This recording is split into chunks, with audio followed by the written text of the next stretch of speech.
Every day of my life, I grew up with your lies. As a child, I would watch Africa on television. Always the same images. Children with flies, dry lands, weapons, death. We were ashamed of ourselves. We were ashamed of our own lands, of our own people. But I am Ibrahim Traore, and today I'm pulling off your masks. Yes, you heard correctly. Viewers, Ibrahim Traore दुनिया के एक उभरते हुए revolutionary leader हैं। हाल ही में इन्होंने एक speech दुनिया के सामने रखी जिसमें इन्होंने बहुत ही बुर्दबारी और हौसले के साथ अपनी कौम के बारे में और अपने नज़रिए को वाज़ेह तौर पर बयान किया बग़ैर किसी हिचकिचाहट के।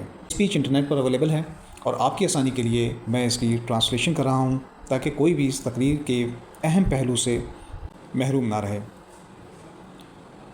आगाज़ कुछ इस तरह से होता है कि इब्राहिम ट्राओरे सबको मुखातिब करते ये कहते हैं कि मैं आपके नज़रिए की करेक्शन करने आया हूँ।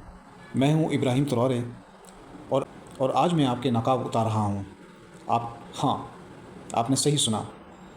जिसे आप यंग मिलिट्री हंटर कहकर पुकारते हैं, जिसे आप ख़तरनाक इंतहा पसंद के तौर पर पेश करते हैं, जिसे आप एंटी वेस्टर्न डिक्टेटर बनाकर पेश करते हैं, आपको सच बता रहा हूँ। और इस बार आप अपने माइक बंद नहीं कर सकते, इस बार आप अपने कैमरे नहीं हटा सकते, इस बार आपके एडिटर्स इस स्पीच को काट नहीं सकते, क्योंकि वो दुनिया जिस पर आप काबिज़ हैं अब वो दुनिया बाकी नहीं रही। क्योंकि लाखों लोग अब ये बातें सुनेंगे आपके फ़िल्टर्स के बग़ैर, आपकी करेक्शन के बग़ैर, आपके झूठ के असर के बग़ैर। मैं 34 साल का हूँ। अपनी ज़िंदगी का हर दिन मैं आपके झूठों में पला बड़ा हूँ। बचपन में मैंने अफ्रीका को टीवी पे देखा। हमेशा वही तस्वीरें, बच्चों के चेहरों पे मक्खियाँ, खुश ज़मीनें, असलाह, मौत हमें बताया गया ये है अफ्रीका। और हमने यकीन कर लिया। हमें अपने आप पर शर्म आई, अपनी सरज़मीन पे शर्म आई, अपने लोगों पर शर्म आई। लेकिन फिर मैं बड़ा हुआ, मैंने पढ़ा, रिसर्च की, क्वेश्चंस किए और समझा कि आपने जो अफ्रीका हमें दिखाया है वो सच नहीं था। आपने जो कहानी सुनाई वो झूठी थी। आपने जो स्टोरी हम पर मुसल्लत की वो एक स्क्रिप्टेड थी, आपकी अपनी लिखी हुई।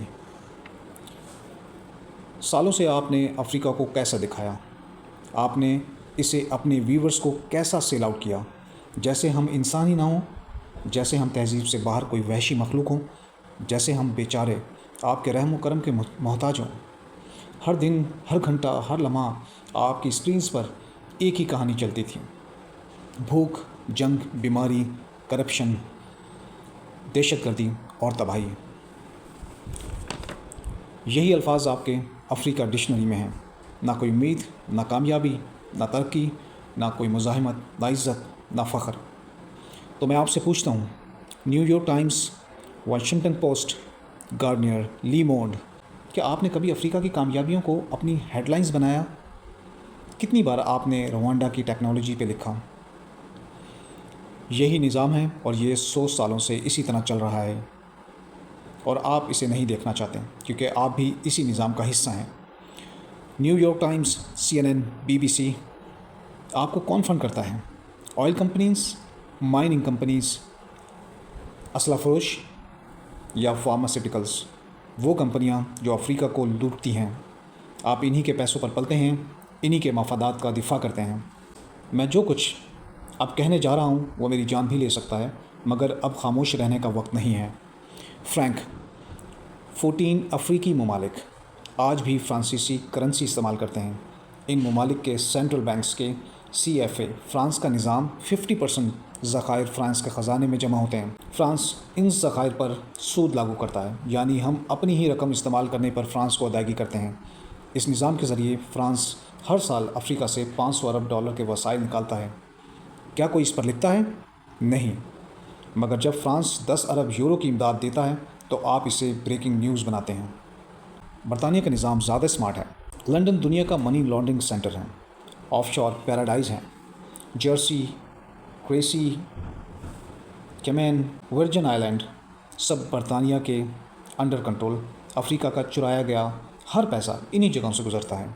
अफ्रीकी कमांड के तहत 46 फ़ौजी अड्डे पूरे बर्रे आज़म में। मकसद बज़ाहिर सिक्योरिटी, हकीकत वसाइल पर कंट्रोल है। अफ्रीकॉम अमेरिका का निज़ाम ड्रोन हर वक्त हमारी फ़िज़ा में, हर जगह स्पाई वेपन, कहने को दहशत गर्दी के ख़िलाफ़, असल निशाना पब्लिक लीडर्स। इंफ्रास्ट्रक्चर बनता है, कर्ज देता है, मगर किसके बदले? 99 साल की बंदरगाहों की lease, mining places, win win situation. चीन नया खिलाड़ी है, कहता है ज़र ज़मीनें, कर्ज की जकड़, बंद पॉलिसी। श्रीलंका से पूछो, ज़मीबिया से पूछो। और आप इन सब पर क्यों नहीं लिखते? क्योंकि आप आज़ाद सहाफ़त नहीं करते। आप कॉरपोरेट सहाफ़ी हैं, आपके मालकान अरबपति हैं। जेफ बेज़ोस ने वाशिंगटन पोस्ट क्यों ख़रीदा? सहाफ़त की मोहब्बत में। Robert Murdoch, Fox News, Wall Street Journal, the Sun, the Times, सब एक ही हाथ में हैं, एक ही पैगाम, मगरिब अच्छा, बाकी सब बुरे। कार्लोस स्लिम, न्यूयॉर्क टाइम्स का सबसे बड़ा शेयर होल्डर, मैक्सिकन अरबपति। इसकी दौलत कहाँ से? लातिनी अमेरिका की बैग पर सवार होकर, टेलीकॉम का मालिक बनकर, और अब अमेरिका के सबसे मुअज़्ज़ज़ अखबार का मालिक। और आप ख़ुद को आज़ाद सहाफ़ी कहते हैं। आपके एडिटर्स कौन हैं? कहाँ से पढ़कर आए हैं? Harvard, Yale, Oxford, Cambridge. हमेशा वही अशराफिया, वही ज़ाविया नज़र, वही तासुबात। आपके रिपोर्टर्स कैसे मुंतखब होते हैं? आपके अफ्रीका के नुमाइंदे कितनी ज़बानें बोलते हैं? सिर्फ इंग्लिश या फ्रेंच? क्या स्वाहिली, हाउसो, योरोबा? कोई ज़बान नहीं। यह है इन सब की हकीकत। That's all.